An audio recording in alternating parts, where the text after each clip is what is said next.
होने वाले? रेक्टेंगल। अब ये रेक्टेंगल में क्या क्या खासियत होती है? ये क्वाड्रिलेटरल है, 4 साइड्स है, ठीक है, और क्लोज्ड है बिल्कुल, ठीक है, 4 साइड्स है। This is called rectangle. अब रेक्टेंगल एंड स्क्वायर, इसमें आपको डिफरेंस पता है? Both are quadrilateral, one is rectangle and one is square. Square के चारों साइड्स बराबर होते हैं, ठीक है, 4 sides are equal and of rectangle opposite sides are equal and parallel to.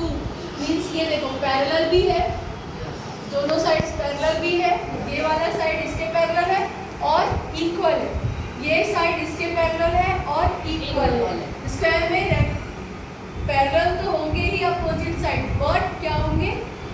Equal भी रहेंगे, लेकिन 4 साइड्स आर इक्वल, और रेक्टेंगल में ओनली अपोजिट फ्रंट साइड जो होंगे वो इक्वल है, ठीक है, ये बात समझ में आई? अब इसके अलावा साइड में और क्या होता है जब हम इसे ज्वाइन करते हैं? अब इनका नाम हम कैसे देते हैं बेटा? ये जैसे A, B, C और D, ये भी A, B, C, D, 4 point है। There are 4 points and 4 alphabets. अपन 4 अल्फाबेट यूज करके इनका नाम दे दिए, ठीक है। अब यहाँ पे 4 साइड तो हो गया, A, B, B, C, C, D और D, A हुआ। यहाँ पे भी वही, इसके अलावा और 2 साइड्स अपने को दिखाई दे रही है, 2 लाइन सेगमेंट और अपन देख सकते हैं, AC and BD. These are called diagonal. क्या कहते हैं इसे? डायगोनल। कौन कौन से? AC BD AC and BD, ठीक है, AC and BD both are diagonal. Diagonal यानी तिरछा, सीधा नहीं, तिरछा। ये देखो A से सीधे आए तो B आते, बट ए से टेढ़े टेढ़े अपन इधर आते हैं, डायगोनली आते हैं, तो हम कहाँ आते हैं? सी पे। तो A C and B D both are diagonal, and यहाँ पे भी वही है। अब यहाँ पे आपको क्वेश्चन कैसे आ सकते हैं एलएमएस में? क्या बोला? आपका जो अपना मेन सिलेबस है उसमें आपको कंस्ट्रक्शन देखना है। क्या देखना है? कंस्ट्रक्शन। आप इसको कंस्ट्रक्ट कैसे करते हो? बट एमएमएस में कुछ चीजें आपको दी रहेगी, वो सेगमेंट आपको दिया होगा और दूसरा सेगमेंट आपको काउंट करके देखना होगा।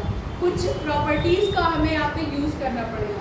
तो सबसे पहली प्रॉपर्टी रेक्टेंगल की अगर अपन देखते हैं तो रेक्टेंगल की प्रॉपर्टी क्या होती है? यहाँ पे आप एंगल्स के रिगार्डिंग अगर बोलो तो इसके चारों एंगल्स कैसे है? सेम। कैसे? सेम तो है बट कैसे? सेम तो है बट कैसे है? Acute angle, right angle, right angle, right angle. तो रेक्टेंगल के चारों जितने भी एंगल से कैसे होंगे? Right angle. राइट एंगल है, इसका मतलब ये दोनों AB और BC एक दूसरे पे परपेंडिकुलर। सेम कोई चीज यहाँ पे स्क्वायर के भी चारों एंगल कैसे होंगे? राइट एंगल ही रहेंगे। अब बात आती है यहाँ पर डायगोनल्स की। अपन ने साइड की एक एक्टिविटी पढ़ ली, साइड के जो थी कैरेक्टर्स देखे। अब हम डायगोनल के कैरेक्टर देखते हैं। तो दोनों में ही, स्क्वायर में भी और रेक्टेंगल में भी, डायगोनल जो है वो एक दूसरे को इंटरसेक्ट कर रहे हैं क्या? यस, इंटरसेक्ट कर रहे हैं। यस एक मैम। पॉइंट पे वो एक दूसरे को क्रॉस कर रहे हैं। वो पॉइंट क्या कर रहे हैं यहाँ पे? O, ठीक है, एक पॉइंट O पे इंटरसेक्ट कर रहे हैं। अब ये इंटरसेक्ट तो कर रहे हैं, इंटरसेक्ट करने के बाद इनकी क्या खासियत होती है? तो रेक्टेंगल के जो डायगोनल्स होते हैं वो एक दूसरे को बाइसेक्ट करते हैं। क्या करते हैं? बाइसेक्ट। अब ये बाइसेक्ट का मतलब क्या होता है बेटा? छेद। Divides in equal two parts. Divides in equal parts. Two parts. इसका मतलब क्या हुआ? रेक्टेंगल के जो डायगोनल है वो एक दूसरे को इक्वली 2 पार्ट्स में डिवाइड कर रहा है। मींस ए, सी और बी जिस पॉइंट पे मिल रहे हैं उस पॉइंट से ये एक दूसरे को 2 पार्ट में इक्वल डिवाइड कर रहा है। Means AO is equal to OC होगा।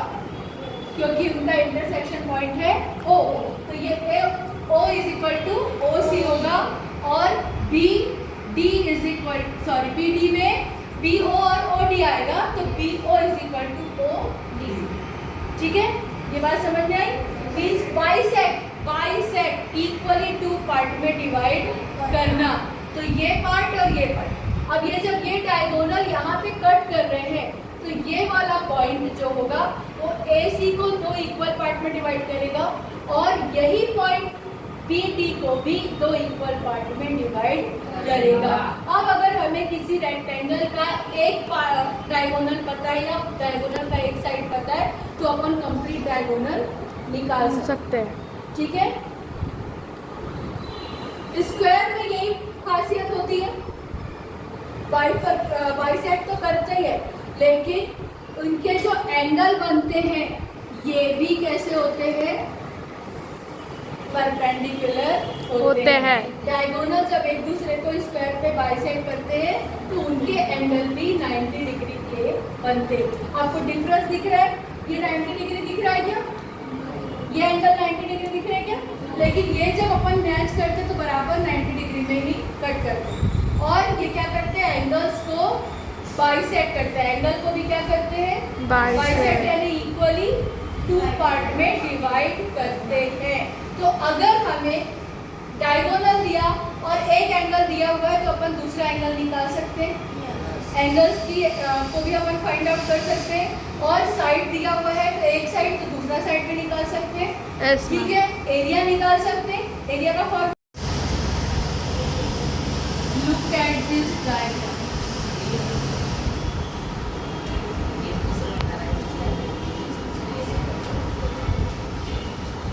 How many sides are there? 4. How many sides? 4. Are they equal? Yes. Are they equal? Yes. According to diagram, we can say all sides are equal. ठीक है? AB is equal to BC, BC is equal to CD, and CD is equal to AD. AB and CD are also equal. BC and AD are also equal. Clear? All sides are equal, and two pairs of sides are parallel to each other. AB is parallel to CD and AD is parallel to BC. Is it? AB is parallel to CD and AD is parallel to BC. Clear? Now, both sides are equal. Two pairs are perpendicular. Clear? But there is no right angle between sides. Right angle से? That is why it is not square, but it is called rhombus. Rhombus क्या कहलाता है? Rhombus. ठीक है, rhombus है। rhombus की खासियत क्या होगी? अब इसमें क्या क्या खासियत अपन ने देखी? 4 sides are equal, just like square. Square में भी चारों साइड इक्वल थे, rhombus में भी all sides are equal and two pairs of line segments are parallel, but difference is that in rhombus there is no 90 degree angle between sides, just like square. Square में 90 degree. You have to differentiate rhombus and square. ठीक है, अब इसके बाद next we will see the properties of diagonal. What are we seeing? Properties of diagonal. One diagonal is AC and another is BD. BD. Again, both are bisecting each other. Diagonals bisect each other. Clear? AC bisect BD at point of intersection.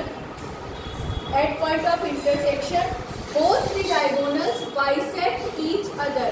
Bisect means divides in equal Two parts. We can say both the parts are congruent to each other.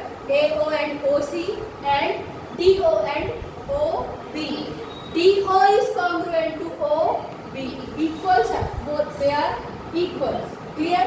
That is why at the point of O, that is intersection of diagonals AC and BD. The intersection point is O, and at the point O, both the diagonals bisect each other. Clear? ये statement ध्यान में रहेगा. Next property is rhombus. Next property is opposite angles are congruent. Opposite angles are Congruent. congruent. Opposite angle means if I am talking about this angle, angle A, then its opposite angle will be C. Angle C. Then we can say angle A is congruent to angle C. and angle B will be congruent to D. angle D. Clear? Angle A and angle B are congruent to angle C and angle D respectively. Clear? Opposite angles are congruent. Again, just like a square's diagonals, diagonals of rhombus bisect each other at the angle of 90 degree. Here is also 90 degree formation at the intersection point of diagonals. Just like a square's diagonal, again both the diagonals are, we can say, perpendicularly bisect each other. Clear? Yes. Now you can similarize and differentiate a square and rhombus. Clear? Similar